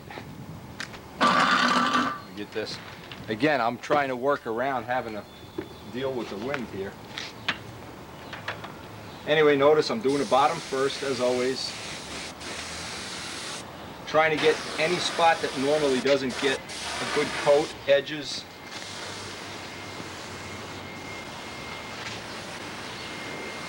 And from this point on, the mixture will probably be very close to 2 parts thinner to 1 part ultimate dope. We're down to spraying at about 20 psi. And in this temperature, which is probably about 45 degrees by now, it's supposed to go to 50. Again, you know how some other products you spray, they turn to 80 grit sandpaper right up around in here? This one doesn't. When you see that 80 grit sandpaper look, you know you've got too much pressure and not enough thinner. And from this, the look of this, we're not going to have to add any retarder to this at all. This is just going to lay right on there. Now Mike Estella told me in his ultimate finish on the ballerina, he wound up on a small size plane putting a quart. We're going to put a quart and a pint as the ultimate amount of material. But again, a lot of it is going to get sanded off in the course of buffing and sanding. So you kind of have to figure your own amount, somewhere between a quart if you're not going to buff, to maybe a quart and a pint, or maybe even 2 quarts if you want to be the ultimate concourse finish. It's nice to see how well received the ballerina Brodak finish was at VSC, and hear from so many other people that seem to be having exceptional good luck with the material. Let's hope we add your name to the list soon. I expect to see a lot of planes up in that front row. And let's hope these videos help people get over the little hurdles that can be in a finishing job. If you think of what finishing was years ago, the nightmare some finishing jobs, all time consuming, turned out to be, and how easy this stuff is to do now, it's unbelievable. It's not even the same thing. It's not even fair to call it the same situation. Anyway, we are going to get, I'm going to let this dry, maybe roughly a half an hour on this coat, and then flip it over. Again, extra on all the edges.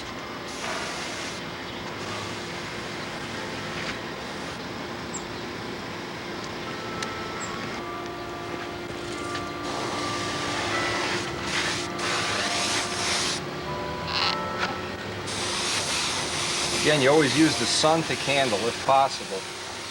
Candle right off the sun. Here comes the wind. Look at this. Unbelievable. Just when I thought I had beat the system.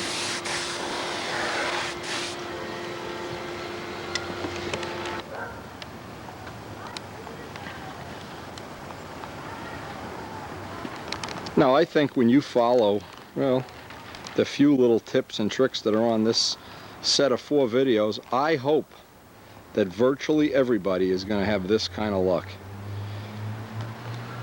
This is in my mind, this is as easy as it gets. It just doesn't get any easier.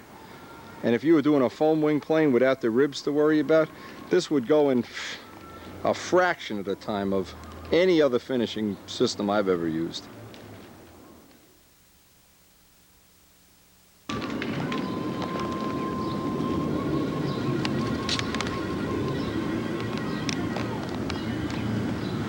Now, as soon as that dries, we'll flip it over and do the top. All right, it's getting warm out here now. Woo! And the warmer it is, obviously, the nicer it is, the more pleasant it is to work out here. I want to get a little extra on this spot that I've touched up. Any spot you sand through, obviously, the first thing is touch it up. And by the way, it is a million times nicer in terms of workload to be able to paint when it's at least 70 degrees. We're sneaking up on 50 now, but it seems like we're in the Bahamas because of the crazy winter that we've had with totally unpredictable weather. Again, what I hope you get off of the video is just some of the little tricks and tips that you can use so that we can get a lot of planes up in that front row and really have a appearance point shootout, no matter what kind of plane you like to build. Having a nice finish on it, I can't think of many things that have kept me in a hobby longer than having these well-finished planes that other people seem to enjoy, seem to appreciate. And the nice thing about any concourse judging, it's done by the pilots. I always find that to be a special thing. It's your own peers.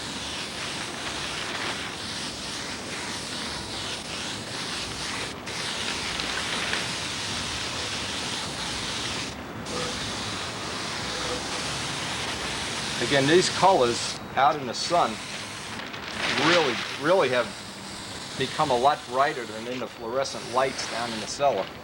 Really have jumped. What I'm going to do is maximize the use of what looks like it's going to be an exceptional day. You don't get many days like this in the cooler months of the Northeast. This is an exceptional one.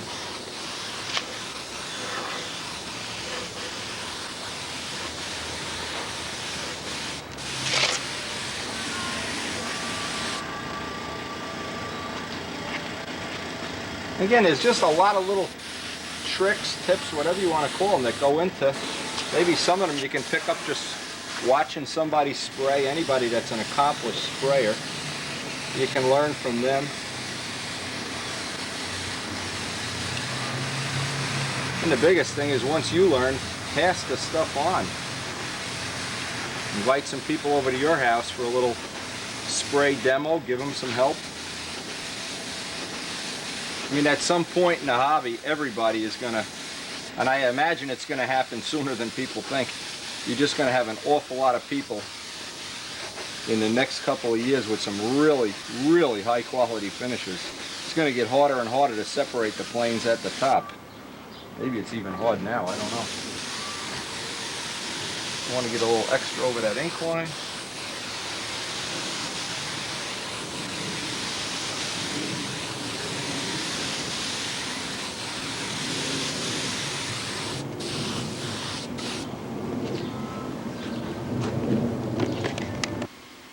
Now, both of these models, I did a very careful study of how much material actually went on them, how much I took off, and I haven't done that yet with this material because obviously it has to gas off. Now, there's a couple of things from this point on. I have all of the clear except for one gun load that I'm going to put on these parts. And I always save that last gun load for, inevitably you're going to go through on edges. When I sand this down before the buffing, there's little spots to be touched up everywhere. Yeah, it's I don't know a way of getting around that other than just putting on 6 extra quarts of clear. And we're certainly not going to do that. I don't want to even think about adding all that material. I think for this plane we now have a quart and a pint, and I haven't kept track of how much thinner, but whatever amount of thinner doesn't matter. The thinner really mostly gases off. Here's another point, and maybe I forgot to put this on the video. When you're doing an I-beam plane, you spray this way one coat and this way the other coat, or else you build up more paint on one side of the rib bays than the other. Obviously same thing with a D-tube wing. I always try to spray standing here and shooting this way, then shooting this way, then the next coat shoot from the outside in, and I think that contributes to some of the evenness of getting that last coat on. Otherwise, I've noticed that it's very prone to buff out on one side of the rib and go through. But that's why we keep that extra little bit, that extra gun load of paint. That's so important. Unless you want to run the risk of adding more paint that you really don't, I think it's unnecessary. This is what's left of our first, and I think it's just about a gun load, but I'm going to save this. I'm going to mark it, of course, that is what's left of a quart and a pint of Brodak Clear that went on the Spitfire. And maybe some of that will go back on there when I ultimately get down to the point where I'm sure I'm going to go through somewhere and I'm going to want to come out and touch it up. Usually you go through on edges, rib tops, maybe somewhere else where there's a high spot that you haven't addressed yet, but basically having that little bit of extra clear. Now, what I know from this point on too is, I know using other materials, I would typically put a gallon of material on. In this case, I'm putting on about 1/3 the amount of total clear in volume. So again, I'm going to see if a typical weight would be that before clear and after clear, usually we allow between 2.5 to 3 ounces total. Usually you'll put on 4 ounces and sand 1.5 ounces off in the buffing and sanding process. But again, when I'm all done with this, I'll look at my notebook and I'll pretty much have a gauge on what that amount of material added in terms of weight. And that's the information I'll be looking for. Now the biggest thing is I want to set this aside for a few days. I know I'm going to go through, so I keep my pens out, I keep my touch-up kit out, I'm going to keep the template. I know the reality of this is if I don't go through in a few spots, that I've probably got too much clear on the plane and I'm probably just carrying around an extra pint of clear that I don't need.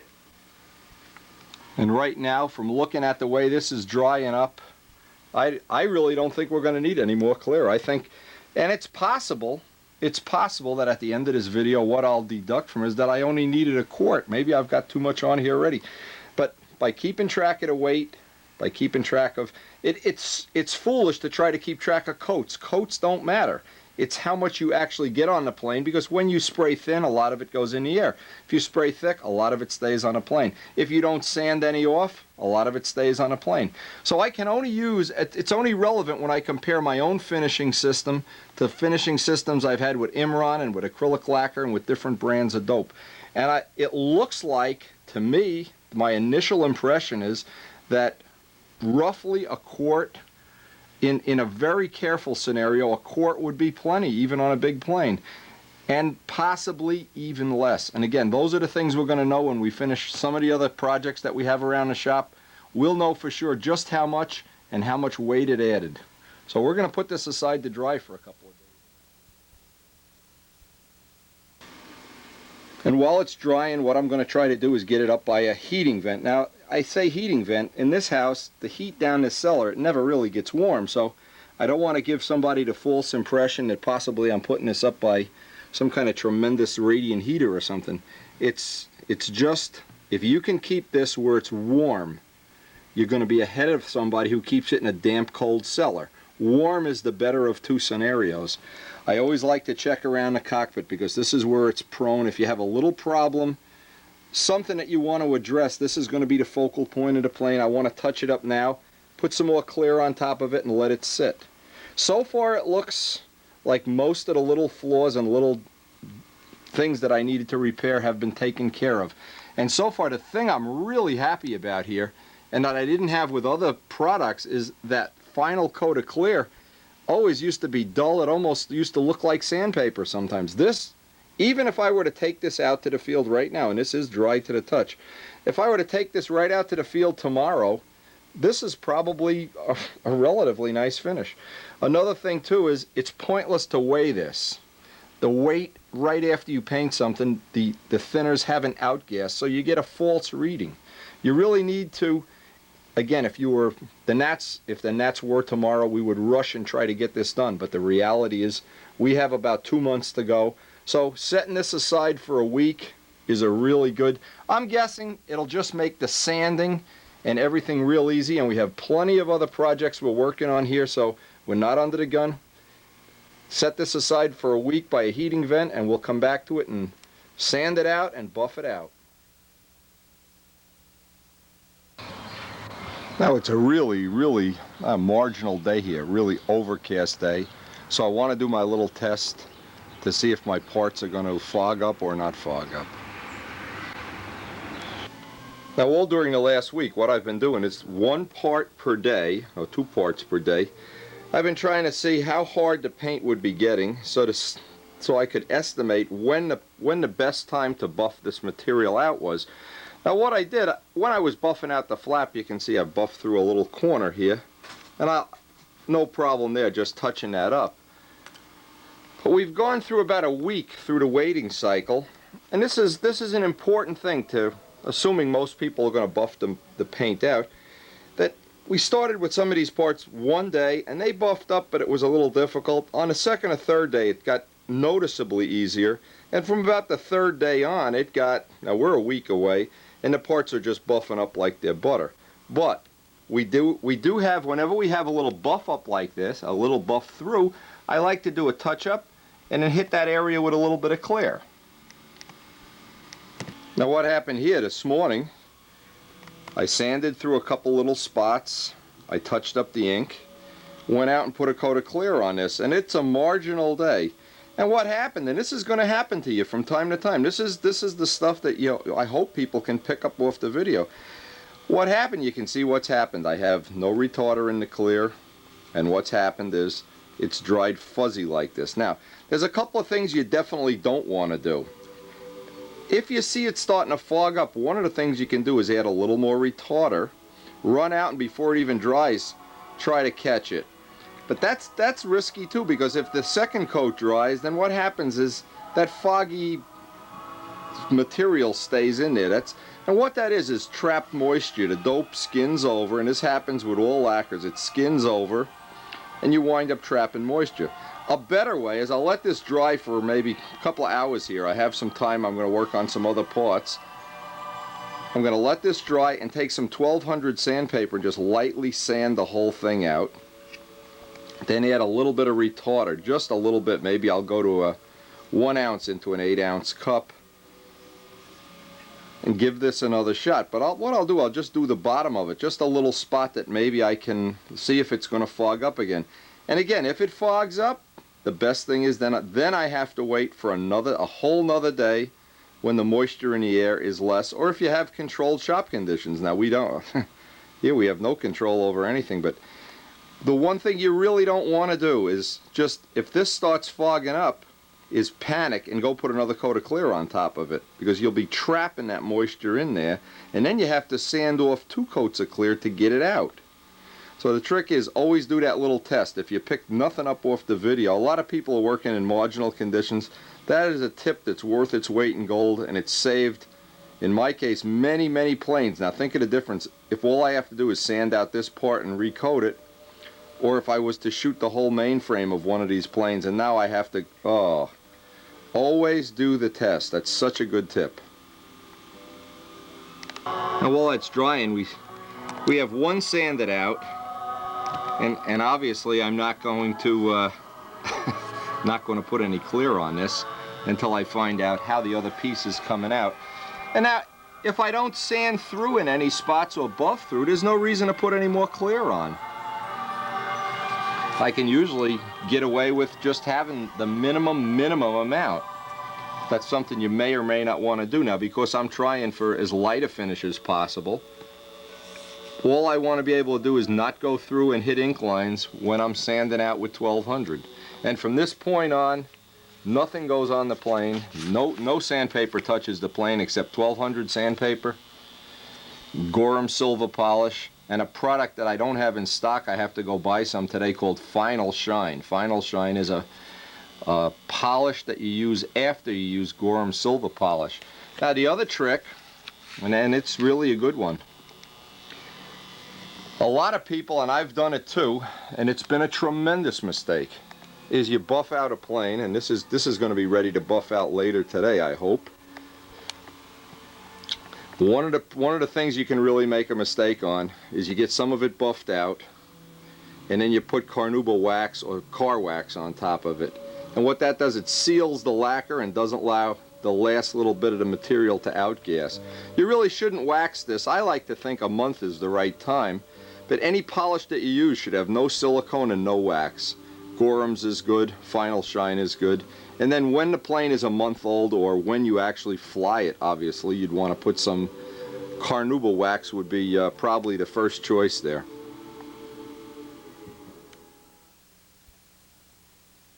I mean, when you put wax over a finish, what happens? It seals it. It literally seals it. And if some of the material in there, the thinner and the chemicals that outgas in that first month or so don't get out of the finish, it prevents it from hardening up, and you're actually trapping weight in there too at the same time. So best thing is just have patience if you can and wait that month out. From this point in the finish on, this is really critical. I always go buy myself a whole sleeve, and I usually use the better part of it. One of the things, when you get to the final finishes, you don't want to leave any scratches in the finish. If you're tempted to use 600, 1000, you may get scratches. When you use 1500, I find that I just sand forever and nothing ever comes off. But I always start by making up some small sheets of paper, and I try not to, I use them for, you know, maybe one area the size of an elevator and throw them away, because I don't want to get any buildup, any little buildup in there. And now in this case, because I really only have one coat of clear over the repair areas, I don't want to get a tremendous, I don't want to go through 10 more spots. So I'm just looking to take off the material, wet the paper, and being able to fix parts that have fogged up is one of the things, you know, if you're, everybody gets to this point. Everybody wants to, oh gee, I got to paint it today, I got to paint it today. Get most of that fogginess off before you put the next coat on. So you run the risk. Every once in a while you can get away with just adding some retarder to the paint and getting that second coat on, and it will go away. But if it doesn't go away, you've trapped in 2 layers of clear and you've really made yourself a full day's work. Now it doesn't take a long time. As long as 1200 paper is new, and what I do then is rotate the paper. You want to keep a new cutting surface. Once it dulls rather quickly because you're dealing with a very, very fine grit here. And the Gorhams, I haven't found any substitute, Brodak Dope, or actually for any other finishing material. Gorham silver polish is still the best that I've ever found, bar none. Now we're going to be coming up on getting some of these parts with a nice buffed out shine pretty soon. I wanted to try because it's raining out there now, so I'm pretty well, we're not going to spray today. But that's what happens to the weather. It happens to everybody. What I wanted to try is, I already have a coat on here, and I want to just be careful and see what we're going to do at the end of this video. I didn't want to make this a buffing video. We have other buffing videos, and we're going to put some of the tips on the video that'll follow this. There's only 4 videos in this set, but there'll be a separate buffing video, that's for sure, of all the little intricacies. I just wanted to show a little bit of this up here now. The 1200 paper, Gorham silver polish, and final shine. Those are the 3 ingredients to get any finish like this to pop. And I call pop, it'll come up. You can get an idea what this is going to look like when that whole I-beam wing is buffed out. We're really going to have something special.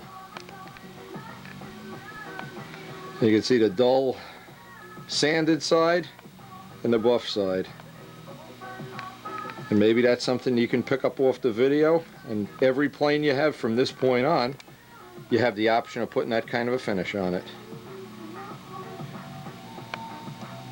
And if you're looking, which is what I'm trying to do, to keep the finish as light as possible, any spot that you buff through or you go through, and we'll put more details on that, what amounts to be the new, all new buffing video, the next one. One of the things, as soon as you have a spot you buff through, you want to be able to touch up the paint or the ink, and then just put just a little bit of clear. You don't want to re-clear the whole part. And that's one of the tricks toward keeping a finish as light as possible. Because this material, another characteristic it has is it repairs beautifully. You can put a little clear on the corner, let it dry 2 or 3 days, sand and buff it out. You'd never know that that part's repaired. I have repairs already on the plane.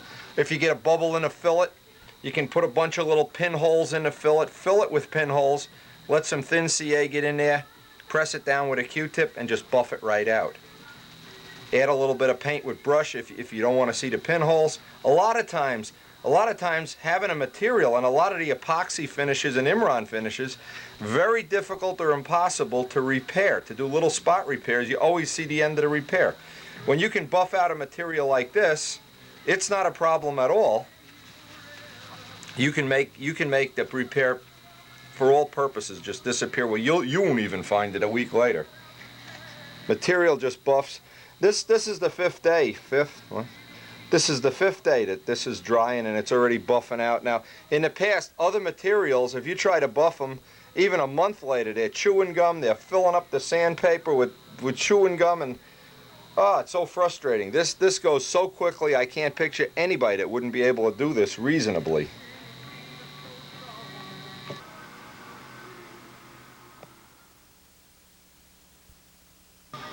Okay, today you can see the little area where we had to add a little bit of clear for the touch-up.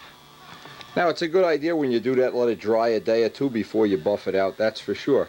Now, once the parts are at least a week old, and I would say for sure they have to be a week old, then what I like to do is get the Final Shine out. The Final Shine will put the final...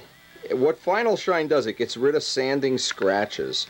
And since we're going to be making a separate, totally dedicated buffing video, I don't want to spend the last maybe 10 minutes of this video going over buffing. Buffing is a whole that could take up the better part of another tape. But once you get to this point, you can see there's still little scratches in it, even with 1200. Now you might be thinking, why doesn't he just go to 1500? Well, what I found is 1500 just gets so labor intensive to get the job done. I mean, you could spend a year buffing out a plane. As it takes, Joe Adamusco keeps track of the time he spends, and you're talking between 40 and 60 hours. Takes me more like 60. Joe does it in about 40, but I try to do it in bites that are reasonable, so I don't have a, you know, muscle man arm or something at the end of the day. But these parts are ready for the Final Shine. The Final Shine adds just a beautiful gloss to everything, and that's the final step.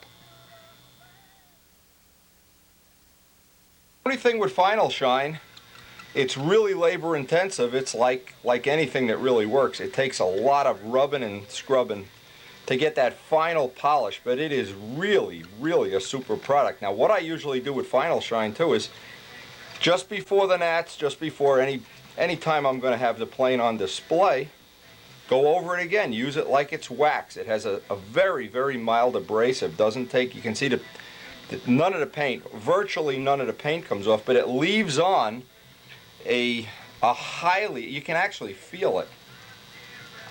Now, the problem with it is you either have two choices. You can go to a body shop and buy a gallon of it, and that's in the neighborhood of $100. Most people don't need to do that.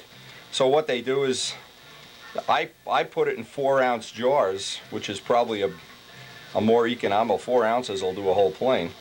But it's a really good product. It's one of the things that I hope sooner or later we'll get direct from John Brodak.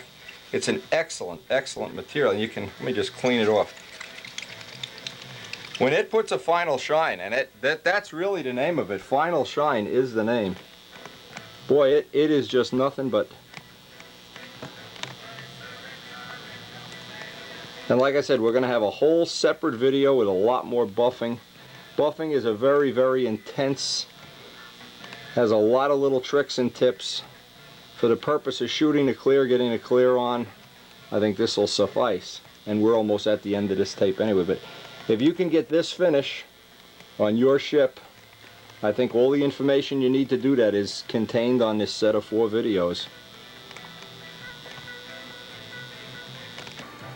And not only does it serve a purpose of makes the plane more aerodynamic, but wiping the plane off, then it just has a feel. It's hard to describe. Once the Final Shine is on there, it has a feel of, and it's just really, really nice.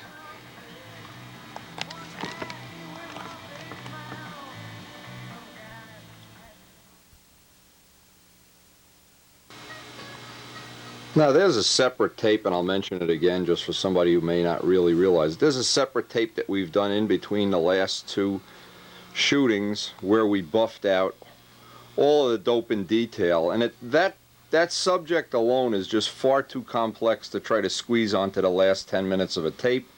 That's tape 5 of this series.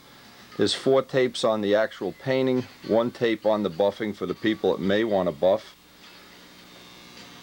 I put the plane together the other day after shooting that tape just to walk around, take a look at it, see if there was any other spots I needed to touch up, anything I wanted to work on, but we're pretty much finished with this right now. The next step, of course, is to glue the hinges in, tank vents, get the motor in it, spinner. All that stuff will be on other tapes that are separate from this series. Anyway, I hope you've gotten, number one, some really good information. Good information that you can put to work right away. And not information that's made to, you know, to pretty much make it look like you have to be a rocket scientist to use this material. I think any average modeler can use this material with a little bit of help from the video, a little bit of patience. You can pretty much get close to, or even maybe better than, the results I've had.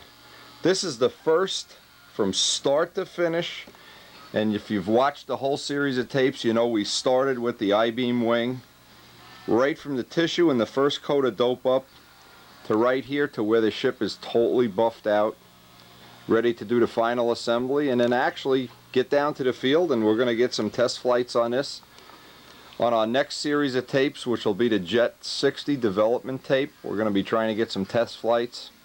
We're going to obviously do a lot more work with the Brodak Dope over the summer. We have several other planes in the shop right now to be painted.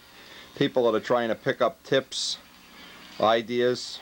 We're trying to learn from each other. We're going to do our stunt seminar in England. Hopefully get a lot of people interested in using and maybe even sharing what they know with us. We got a lot of good things coming up.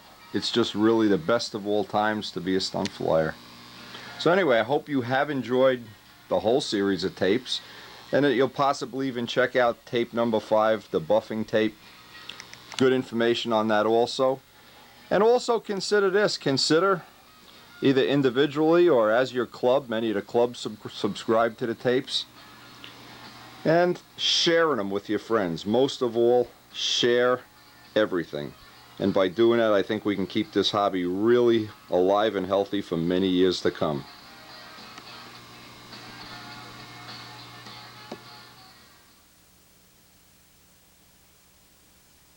And just remember, Brodak Dope didn't just happen automatically. It was the joint effort of Randolph, John Brodak, myself, and several people that have joined us in the test program. And we're really looking forward to very soon, hopefully very soon, testing the all-new candy apple colors. And I think that's going to add even another exciting dimension to the hobby.